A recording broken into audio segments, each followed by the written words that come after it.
Olha aí, ó, nesse momento ali o Luquinha, nosso repórter, já procurando. Luquinha, tá por aí já, né? Não tô ouvindo. Não tá ouvindo, não tem problema. Mas olha, a gente queria mostrar mesmo a rapaziada que tá por aí. Valeu, Luquinha. Rapaziada tá por aí, o Marquinhos Santos está lá, o Wilfredo Brillinger, Vandrei Bion, assessor de imprensa, o presidente do Avaí, Nilton Macedo Machado. Mas teve uma cena ainda há pouco muito legal, o Marquinhos Santos cumprimentando em conjunto o presidente do Figueirense, o presidente do Avaí e também um cumprimento quádruplo com o Marquinhos, o zagueirão do Figueira, o grande zagueiro alvinegro. O Marquinhos está fazendo uma excelente temporada, o Capita Azul e o Capita Havaiano.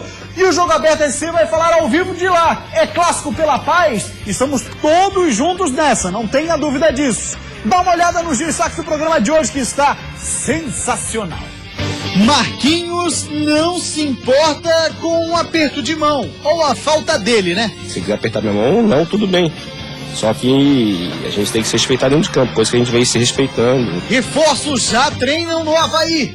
Atuar já nesse clássico é improvável, mas ele chega querendo fazer a diferença e com o aval do capitão. Um atacante que sabe como a gente joga e veio para somar. Leandro Silva revela a situação delicada do meio-campo alvinegro. A gente tem que caprichar um pouquinho mais e de colocar o companheiro na frente do gol. Jack apresenta meia e zagueiro xerifão, conhecido em Santa Catarina. Você tem que mostrar no dia a dia, né, seu potencial. E a escolha do Joinville foi o time que ofereceu melhores condições de trabalho, pedido do professor. Capitão da Chape, a receita para vencer o vice-líder do Brasileirão. Reportagem mostra todos os técnicos do Tigre na era Antenor Angeloni. A lista é grande, hein? Tente lembrar aí, torcedor do Tigre, quantos treinadores o clube teve nos últimos anos? A pergunta não é fácil de ser respondida, por isso que vai ter a matéria que você assiste já aqui no Jogo Aberto SC. Para fazer o programa hoje comigo, a honra de ter ele, goleador, olha, fazendo gol pelo Glória de Vacaria, gol de falta, lá no Bento Freitas, eliminando o Brasil de Pelotas, uma loucura, deu entrevista, ouvi hoje a narração espetacular, ele, o capitão camisa 10, Sandro Ventura, já está aqui em nossos estúdios. Lembrando sempre que você de casa também pode e deve interagir com a nossa equipe através das redes sociais. A nossa fanpage no Facebook é /Jogo Aberto e também estamos no Twitter e no Instagram em @JogoAbertoSC. A hashtag de hoje é a seguinte: pergunta Jogo Aberto SC. Rapaziada, já tá tweetando lá e mandando hashtag pergunta Jogo Aberto SC. Mande sua pergunta, interaja com a gente. Você faz parte do Jogo Aberto SC. Uma rápida parada na sequência, o assunto por aqui você sabe, é um só: o futebol catarinense.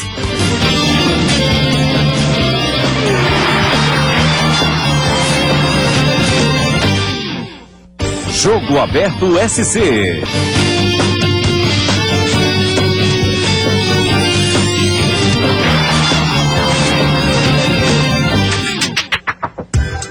Mais uma vez, muito boa tarde, Santa Catarina. Está no ar Jogo Aberto SC. Muito obrigado pela sua audiência e preferência aqui com a gente.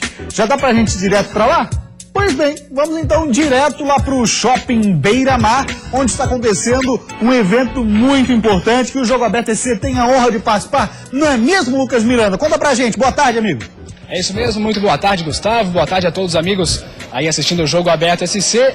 É o lançamento do clássico Unidos pela Paz. Essa campanha que aí vai produzir peças publicitárias para serem veiculadas em jornais, também na TV, em rádio, tudo em prol de um clima mais amistoso no clássico, para que as torcidas entrem nesse clima, também jogadores e a diretoria. Partiu das diretorias de Avaí e Figueirense. Eu estou aqui do lado do Nilton Macedo Machado, presidente do Avaí, também do Wilfredo Brillinger, presidente do Figueirense. Começando a falar aqui com o Nilton Macedo. Muito boa tarde, presidente. Quer dizer, não deu para ser torcida mista nesse clássico, mas pelo menos um primeiro passo já foi dado, né? Muito boa tarde. Boa tarde. Realmente, o primeiro passo foi dado. Infelizmente, torcida mista talvez em um próximo clássico ou até em algum jogo com um outro clube de fora, para que a Polícia Militar possa executar um planejamento do policiamento externo. A questão não foi em relação dentro do Estado, sim um policiamento externo para assegurar as pessoas da torcida mista o livre acesso. Mas o que interessa mesmo essa é uma das ações, é que nós estamos unidos, juntos, e com o presidente Vilfredo, a partir de nós, passamos para nossas comissões técnicas, os nossos atletas, e especialmente aos nossos torcedores, que essa campanha Unidos pela Paz não é apenas para o clássico. Nós queremos que isso seja para todos os jogos dos nossos clubes, tanto aqui em clássicos como com outros clubes que venham, para mostrar comprovar que futebol é um desporto que deve ser disputado em campo com as regras do jogo. E fora disso, a torcida tem que sofrer, chorar, ter alegria, rir, abraçar o amigo, mas não há necessidade de atos de violência que possam até denegrir o Estado. Temos que demonstrar que nós somos pessoas e torcedores de 2 clubes de repercussão de nome nacional e que não só isso, que nós somos educados e sabemos torcer. Agora, ao lado aqui também do Wilfredo Brillinger, muito boa tarde, presidente do Figueirense. E nesse momento também é muito importante trazer os 2 capitães aqui, os 2 Marquinhos, os 2 Xarás, como eles mesmos falaram, apertando as mãos, coisa que não aconteceu no último clássico, como bem destacou o Marquinhos, né? É importante porque eles têm uma responsabilidade muito grande, né? Se dentro de campo eles se comportarem como atletas, né, sem violência, isso já é meio caminho andado para que a torcida também se comporte, tenha um comportamento exemplar, né? Então é importante, e eu acho que não é só os atletas, é as diretorias, né? Essa aproximação das diretorias, que nós dentro do Figueirense é uma coisa que já acontece há bastante tempo, né? A própria torcida, a imprensa, vocês aí são fundamental nesse processo nosso, né? E eu acho que Santa Catarina e Florianópolis mais uma vez está saindo na frente, né? Esse estado que é um estado tão pujante, que já deu tantos exemplos para esse país, mais uma vez está dando um exemplo agora na área esportiva, especificamente no futebol, né? É uma campanha belíssima, uma campanha que visa acabar de uma vez por todas com a violência dentro do estádio, porque ninguém aguenta mais isso, né? A partir do momento que você vai para um lazer, o esporte é um lazer, né? Você sai para uma atividade de lazer e você se sente ameaçado, e aí não, quer dizer, alguma coisa tem errado nisso, né? Então a gente está procurando colocar as coisas nos seus devidos lugares, né? E fazer com que o clássico seja um clássico da paz, mas não só, volto a dizer, não é só o clássico Avaí Figueirense, né? Os outros nossos adversários que vêm para cá também, nós vamos trabalhar isso junto com as torcidas, junto com as diretorias dos clubes, né? Para que realmente se vá para um estádio de futebol e se jogue aquilo que é o importante, é o primordial que é o futebol, né? E após o encerramento da partida, os jogadores se cumprimentem, se respeitem. Nós tivemos um exemplo fantástico agora no final da Champions League aí, né? Quer dizer, a Juventus perdeu, acabou, os jogadores se abraçaram, trocaram camisas, tal, quer dizer, deram um exemplo, né, de como a gente tem que se comportar numa partida de futebol, né? Então é isso que a gente está buscando. Demos o pontapé inicial hoje, né? É o começo, né? Mas eu tenho certeza que isso vai tomar corpo. E nós teremos, se Deus quiser, daqui para frente, pelo menos é a nossa intenção, e estamos fazendo a nossa parte para que a gente tenha somente esporte dentro de uma arena, dentro de um estádio. Tá aí, portanto, então, essa é a campanha Clássico Unidos pela Paz, aí que partiu da diretoria de Avaí de Figueirense, também de agências de publicidade, que vai acabar acontecendo por todo o Campeonato Brasileiro, viu, Gustavo? Valeu, Luquinha, combinado. Daqui a pouco tem uma entrevista aí com os capitães, o Marquinhos Santos e o Marquinhos do Figueira. Será que dá pra fazer os 2 se abraçarem aí, fazer um abraço bacana? Vamos tentar. Legal, tá aí Lucas Miranda acompanhando de perto. Por que não 12h41? Vamos naquela? Gustavo. Opa, ó. Hoje tá sincronizado, né, irmão? Tá, galera. Olha só, fala pra gente. Um abraço tem nada demais, daí é um exemplo que tem que partir, como a gente sempre fala, de dentro pra fora. Sandro? Ação espetacular, eu acho que o momento é esse mesmo, de mostrar educação, mostrar paz, mostrar que o esporte é realmente para pessoas do bem, que querem viver de uma emoção saudável, e é isso que é importante, o reconhecimento de alguns erros que aconteceram no passado, mas que daqui para frente pode ser diferente. Então estão todos de parabéns, os atletas principalmente são um grande espelho para os torcedores. Esperamos realmente uma grande festa. O presidente do Figueirense falou sobre a Champions League, por isso que vale milhões, porque você vai com a sua família, você vai com seus filhos, e realmente é um entretenimento que mobiliza de uma forma alegre, para frente, com muita paz, muita educação, por isso que tem realmente o seu valor. Vale milhões justamente por isso, porque todas as pessoas de bem procuram. Olha só, a hashtag do programa de hoje é Pergunta Jogo Aberto SC.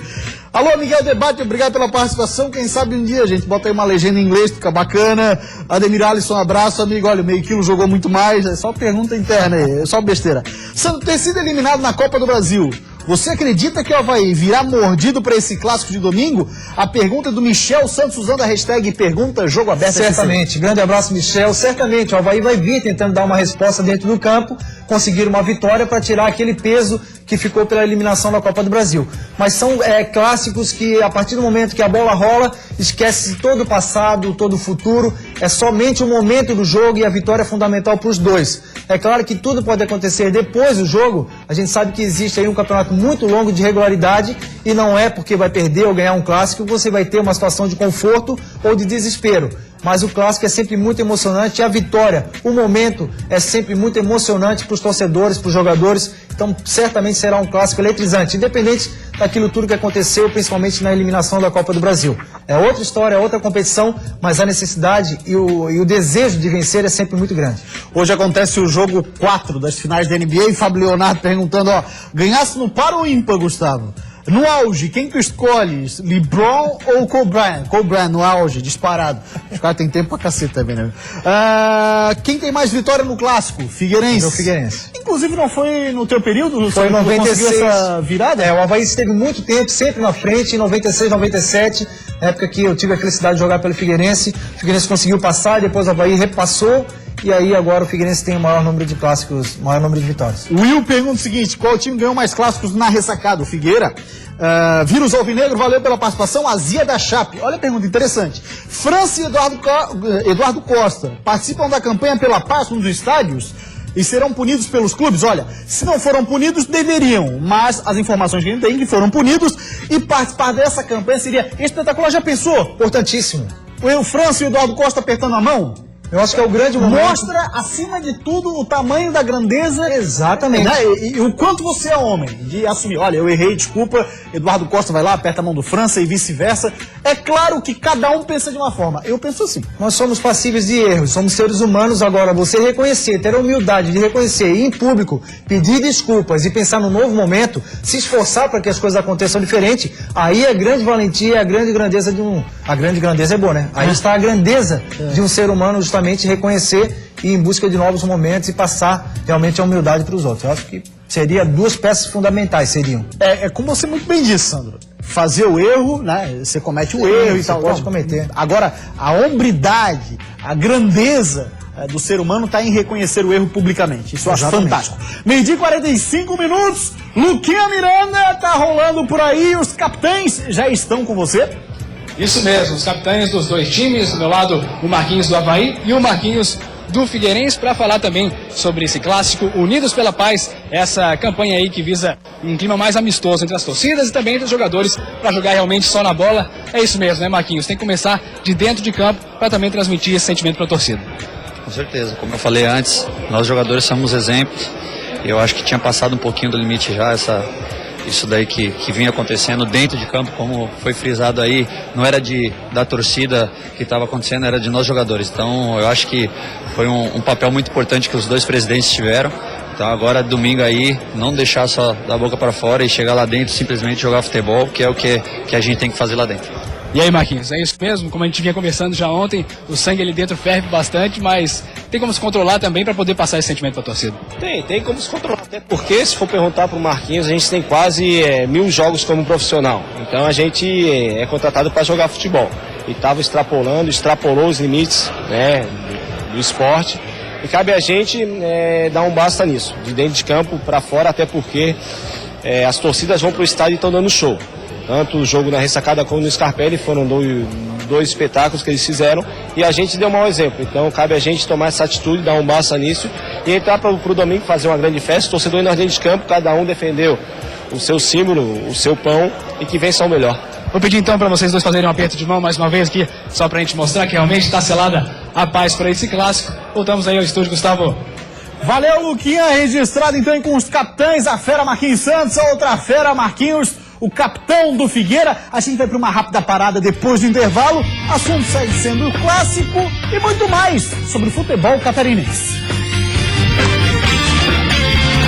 São os novos reforços apresentados no Joinville. Tanto mostrar no dia a dia, né, seu potencial. Nunca tinha jogado fora, então fez como amadurecer cada vez mais. Na Arena, onde a Chape tem 100% de aproveitamento nessa Série A, não dá para pensar em outro resultado a não ser na vitória. A gente não pode nem pensar no empate, a gente tem que pensar primeiramente na vitória. Não de dar resposta para ninguém, até porque já se ganhou muito clássico, já se perdeu muito clássico.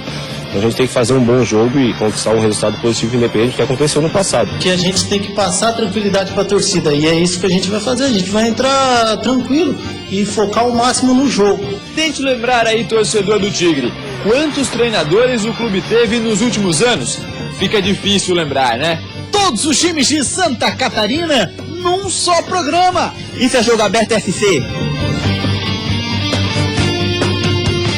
Jogo Aberto SC.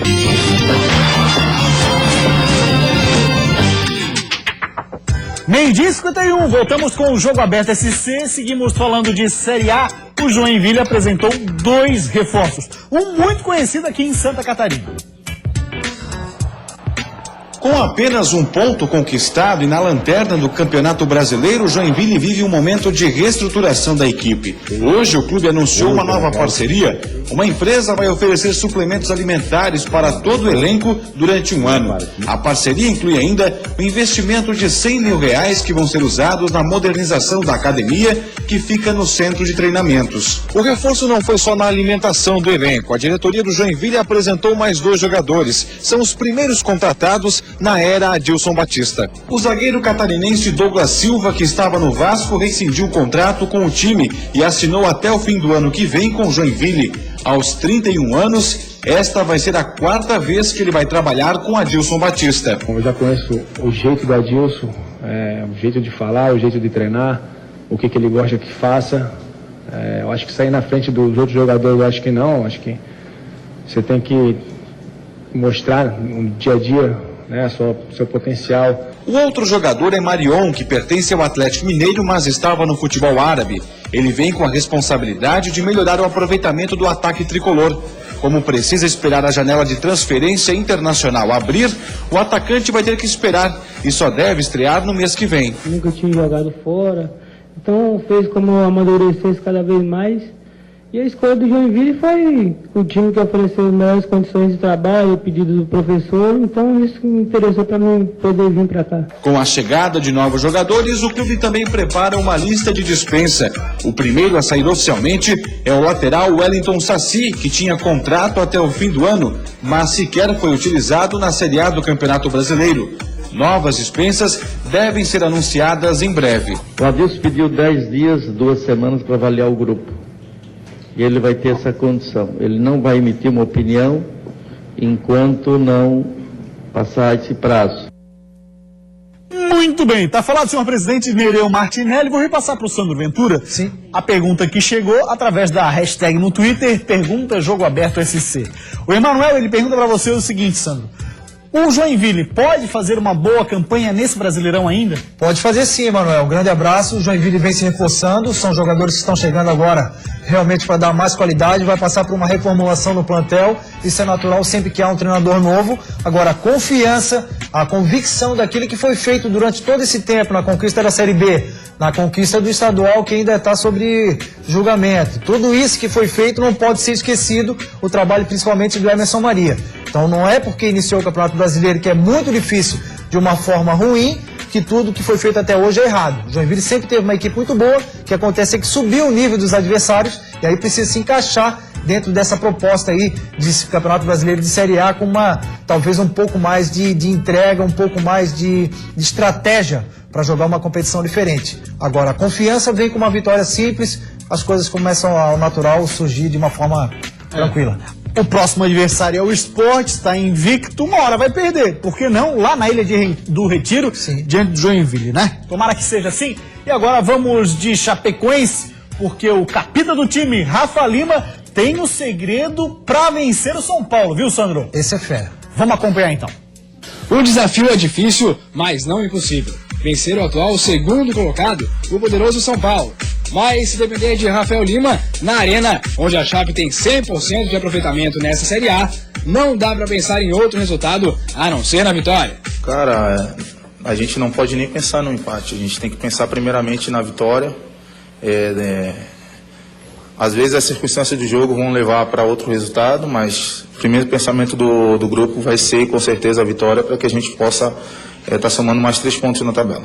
E para que venha o resultado, Vinícius Eutrópio pode ter uma volta importante. Camilo participou do coletivo, na equipe reserva, mas participou. De qualquer forma, o time deve manter a base da última partida, a não ser pela saída do zagueiro Wilson expulso para a entrada de Neto. E a principal orientação que Neto vai receber do companheiro de zaga, Rafael Lima, deve ser em relação ao nome especial, Paulo Henrique Ganso. Se deixar ele pensar, se deixar ele levantar a cabeça com a bola dominada, fatalmente ele vai colocar um companheiro dele na cara do gol, então nós temos que ter muito cuidado, e com a transição ali com o Michel Bastos também, para que a gente possa marcar bem, mas também não esquecendo que nós temos qualidade também para jogar. E jogar na Arena Condá faz toda a diferença para a Chapecoense, conhece as dimensões do gramado, é difícil, a torcida joga junto e tem que jogar junto e tem que ver esse jogão. 4h30 da tarde, sábado, vem aí o Juan Carlos Osório, que mais um jogador elogiou ele, o Rafael Tolói. Só que na chapa a gente sabe que vai voltar a equipe, o Rafael foi ter uma oportunidade. Exatamente. E a possibilidade também do Camilo, né, Sandro? O Camilo, mas não deve iniciar, né? E aí existe essa possibilidade no decorrer do jogo o Camilo aparecer também dentro de uma necessidade de dar um pouco mais de qualidade do meio para frente. O que acontece? Estrategicamente é fundamental a Chapecoense anular principalmente os pontos fortes da equipe de São Paulo, que a gente sabe, Paulo Henrique Ganso, se deixar pensar realmente, ele faz a diferença. Mas dentro de Chapecó, o campo também, a Chapecoense acostumada e adaptada, sempre exerce uma marcação muito forte. Então não basta somente você ter uma equipe bem montada para jogar, você também tem que ter uma equipe bem montada para anular o forte dos adversários, e isso o Vinícius sabe fazer muito bem, e a Chape, a partir do momento que encontrou essa postura, teve mais tranquilidade para conseguir as vitórias, principalmente em casa. Já já a gente vai voltar a falar de Série A, já já a gente vai voltar a falar do Clássico. Agora vamos falar de Série B, Sandro Ventura. Opa. Você levantou a bola ontem aqui, porque o Criciúma já teve muitos técnicos na era Antenor Angeloni. O nosso repórter Eduardo Prestes foi atrás da resposta. Olha, vários. Jesus amado, quase lota um latão. Olha lá, conta pra gente, Edu. Já virou rotina a entrada e saída de técnicos no Criciúma. Tente lembrar aí, torcedor do Tigre, quantos treinadores o clube teve nos últimos anos? Fica difícil lembrar, né? Mas olha, são muitos, viu? Desde abril de 2010, quando o presidente Antenor Angeloni voltou ao Criciúma, já foram 16 trocas de técnico. Começamos com Agel Fuchs, o primeiro na volta de Antenor. Ele comandou o time em 26 jogos. Foram 11 vitórias, 8 empates e 7 derrotas. Ao fim da temporada, tendo conquistado acesso à Série B, Agel decidiu rescindir o contrato com o Tigre. Pro lugar dele foi contratado Guilherme Maculha. Em 20 jogos pelo clube, ele conquistou 8 vitórias, 8 empates e 4 derrotas. Com o time na final do Catarinense em 2011, ele rescindiu seu contrato e foi para o Caxias, do Rio Grande do Sul. Edson Gaúcho assumiu o time nas finais do estadual e perdeu o título para a Chapecoense. Ao todo, comandou a equipe em 6 jogos, com 2 vitórias, 2 empates e 2 derrotas. A nova solução para o Tigre em 2011 foi Guto Ferreira, mas ele também não durou muito. Foram 11 jogos na Série B do Brasileiro, com 5 vitórias, 3 empates e 3 derrotas.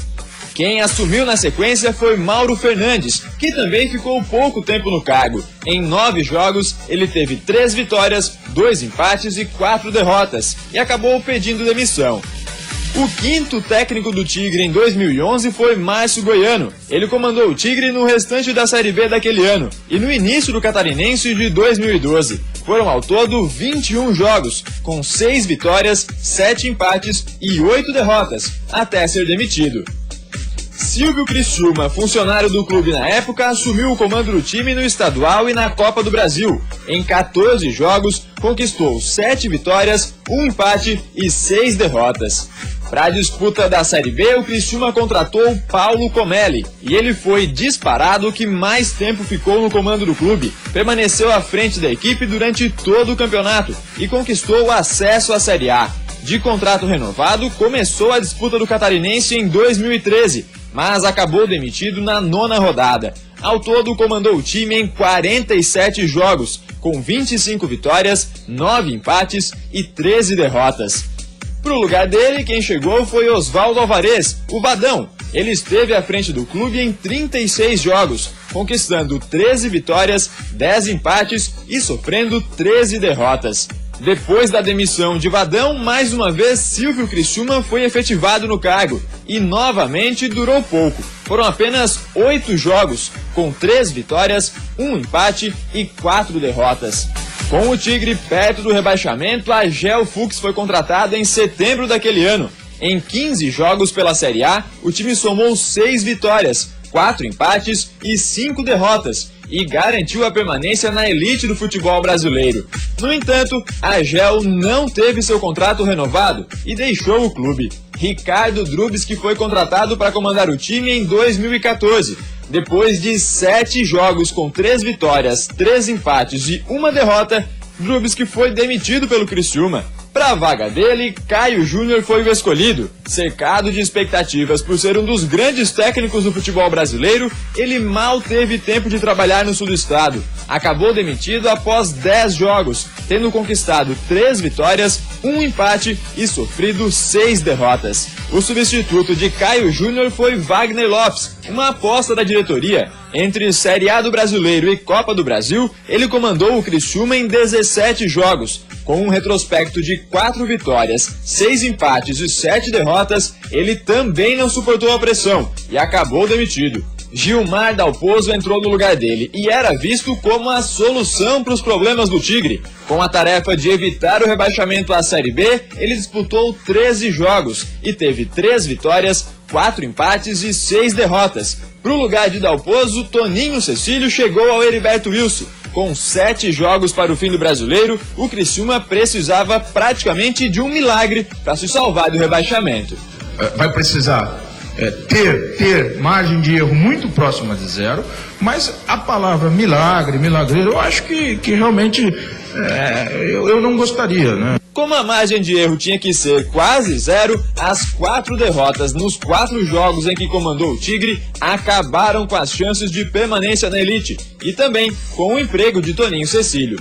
Quem assumiu o Tigre foi Luizinho Vieira, que promoveu a garotada das categorias de base, visando já a disputa do Campeonato Catarinense no ano seguinte. Com o respaldo da diretoria, ele comandou o time em todo o estadual e fez diversos testes na equipe, revelando bons jogadores. Esteve à frente do time em 26 jogos, com 7 vitórias, 7 empates e 12 derrotas. Para a sequência da temporada, o Criciúma preferiu apostar em Moacir Júnior, que pediu demissão após 7 jogos no comando do clube. Foram 3 vitórias e 4 derrotas. E agora, quem vai ser o próximo?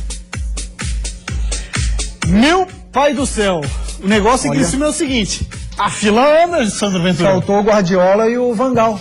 E também, quem sabe, o Mourinho. Pois é, o problema do Criciúma não é treinador, são 16 treinadores claro, né? Com filosofias diferentes, já foi muito claro que não é treinador. Então ninguém consegue dar sequência no trabalho dentro do Criciúma, até porque existe algum problema, não sei se é com o grupo de jogadores ou com liberdade para o treinador trabalhar, mas treinador não é, tá comprovado que não. Pelo amor de Deus, né, Tigre? Tem que ajeitar a casa de uma forma tranquila. A troca de técnico, não que a gente seja contra, ela pode acontecer, mas está provado que trocar técnico não é o caminho para o Criciúma, não. Tá na Série B, né? Pois bem, agora vamos falar novamente do Avaí, Sandro Ventura. Hoje quem esteve já treinando com o grupo lá no Costão do Santinho foram os zagueiros Jubal e o atacante William Batoré. A gente tem algumas imagens da rapaziada, olha lá, o Batoré chegando, ele que costuma se dar bem em clássicos. Teria a possibilidade do Batoré jogar o clássico? O Avaí está fazendo esforços para que realmente apareça no vídeo o William Batoré na transferência e fique à disposição do treinador. Acho meio complicado, difícil, mas o Jubal. O Jubal, criado na base do Santos, bom zagueiro, apareceu muito bem, assumiu muitas vezes a condição de titular no Santos e hoje está aí fazendo parte do grupo do Avaí. É bom zagueiro, é jovem ainda, mas tem muitos recursos, capacidade técnica apurada. E agora o William tem que ver a condição física dele também, né? Vem do Ceará, vem do Ceará treinando, não vinha jogando normalmente, mas treinando normalmente, então condição física de ajudar ele tem. Agora tem que ver que o William apareça aí como surpresa. Agora, Sandro, e acerca do Figueirense, Rafael Bastos e Carlos Alberto. O Leandro Silva deixou escapar na última coletiva que muito provavelmente ele não poderá atuar. Ou, não ele, eles, né? O Rafa Bastos e o Carlos Alberto. Eu também acho muito difícil, até porque você contar com um jogador, Gustavo, sem estar 100% de condição física num jogo tão importante, onde exige uma intensidade tão grande, eu acho meio arriscado. E o Argel, precavido e cauteloso como é, a gente conhece o trabalho do Argel, é sempre com os pés no chão. Então acho que os dois não devem aparecer, deve ir com o Iago sim, e aí o Figueirense vai forte, principalmente na parte física. Valeu, parceiro Sandro Ventura, meu irmão, um grande abraço, o Jogo Aberto esse de hoje fica por aqui. Tchau, gente, até amanhã, um abraço.